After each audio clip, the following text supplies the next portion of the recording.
নমস্কার ছোট্ট বন্ধুরা, আজকের আমি তোমাদের পড়াবো পশ্চিমবঙ্গ শিক্ষা পর্ষদ অনুমোদিত পরিবেশ ও বিজ্ঞান বইটি। আগের ভিডিওতে তোমরা দেখেছো খাদ্য থেকে সমস্ত প্রশ্ন উত্তর আলোচনা করেছি। আজকের আমি তারপরে যে পার্টটি আছে পোশাক, সেখান থেকে সমস্ত প্রশ্ন উত্তর আলোচনা করে দেব।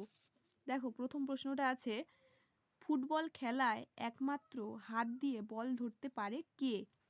উত্তর হবে গোলকিপার। 2 নম্বরটা দেখো, ফুটবল খেলায় কার জার্সি আলাদা রঙের হয়? উত্তর হবে গোলকিপার। 3 আছে, হাসপাতালে নার্সদের পোশাক কেমন হয়? উত্তর হবে ধবধবে সাদা শাড়ি অথবা সাদা স্কার্ট। 4 নম্বর কোশ্চেনটা দেখো, অ্যাপ্রন কাকে বলে? উত্তর হবে ডাক্তারবাবুরা গলা থেকে পা পর্যন্ত যে ঢোলা পোশাক পরেন তা হলো অ্যাপ্রন। 5 নম্বরে আছে দেখো, পুলিশরা কোন রঙের পোশাক পরেন?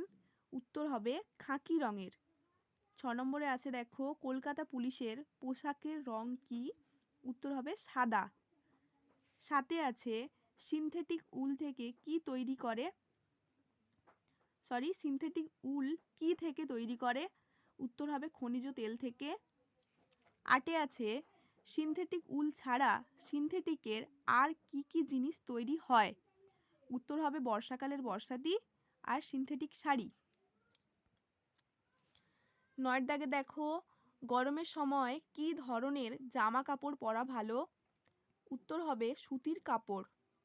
10 দাগের আছে, খনিজ তেল থেকে কিভাবে সুতো তৈরি করা হয়? উত্তর হবে প্রথমে খনিজ তেল শোধন করে নেওয়া হয়, তারপর ওই তেল থেকে সুতো তৈরির উপাদান তৈরি করা হয়, তারপর ওই তৈরি করা সুতো দিয়ে কাপড় হয়। 11 দাগের আছে দেখো, কোন তুলোর সুতোকে আমরা সুতি বলি? উত্তর হবে কার্পাস তুলো। 12 দাগের আছে দেখো, কার্পাস তুলো প্রাকৃতিক না কৃত্রিম সুতো? উত্তর হবে প্রাকৃতিক সুতো। 13 দাগের আছে দেখো, খনিজ তেল থেকে যে সুতো তৈরি হয় সেটি প্রাকৃতিক না কৃত্রিম সুতো? উত্তর হবে কৃত্রিম সুতো। 14 দাগের আছে দেখো, গামছা কি সুতো দিয়ে বোনা হয়? উত্তর হবে সুতির। 15 দাগের আছে, পশম কাকে বলে? উত্তর হবে ভেড়ার লোম বা ছাগলের লোম দিয়ে যে উল তৈরি করা হতো তাকে পশম বলে। 16 দাগের আছে দেখো, উল একটি কি শব্দ? উত্তর হবে ইংরেজি শব্দ।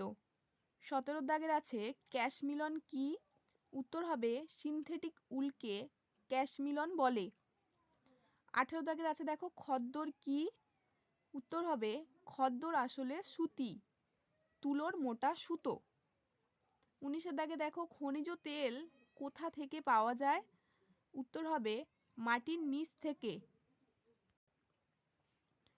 20 দাগের আছে, সুতো বুনে কি তৈরি করা হয়?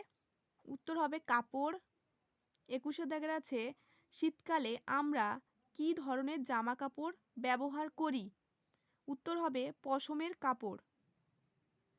22 দাগেরটা দেখো, তখনকার দিনে তোমাদের বয়সে তোমাদের ঠাকুমারা কি পরতো? উত্তর হবে ছোট ছোট শাড়ি। তারও আগে তারা কি পরতো? উত্তর হবে ইজের। আর 24 দাগের আছে, আর ছেলেরা কি পরতো? ছেলেরা ধুতি অথবা লুঙ্গি পরতো, ছোটরা ইজের পরতো মেয়েদের মতোই।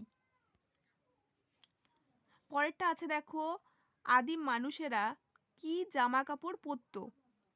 উত্তর হবে এই সময় তারা কিছুই পরতো না, কিন্তু প্রচণ্ড ঠান্ডার হাত থেকে বাঁচার জন্য পশুর ছাল চামড়া, গাছের ছাল, লতাপাতা পরা শুরু করে। 26 আছে দেখো, খেজুর পাতা বুনে কি তৈরি হয়? উত্তর হবে পাটি। 27 দাগেরটা দেখো, ঘাস বুনে কি তৈরি হয়? উত্তর হবে মাদুর। 28 দাগেরটা আছে, আগেকার দিনে সেলাইয়ে সূচের বদলে কি ব্যবহার করা হতো? উত্তর হবে মৃত পশুর হাড়কে কাঠির মতো ব্যবহার করত। 29 দাগে দেখো সুতো কি ছিল? উত্তর হবে গাছের শক্ত আঁশ হলো সুতো। 30 দাগের আছে পাট গাছের কি? উত্তর হবে আঁশ। 31 দাগেটা দেখো কোন গাছের আঁশ খুব শক্ত? উত্তর হবে শন গাছের আঁশ। আর 32 দাগের কোশ্চেনটা হচ্ছে শীত থেকে বাঁচার জন্য পশু পাখিরা কি করে? উত্তর হবে পালক ফুলিয়ে রাখে। এই ভিডিওটা এই পর্যন্তই। এই চ্যাপ্টারের সমস্ত প্রশ্ন উত্তর আমি বলে দিলাম। যদি আপনাদের ভিডিওটা ভালো লাগে তাহলে চ্যানেলটাকে লাইক, শেয়ার ও সাবস্ক্রাইব করবেন, যাতে পরবর্তী চ্যাপ্টারের ভিডিও আপনাদের কাছে সহজেই পৌঁছে যায়।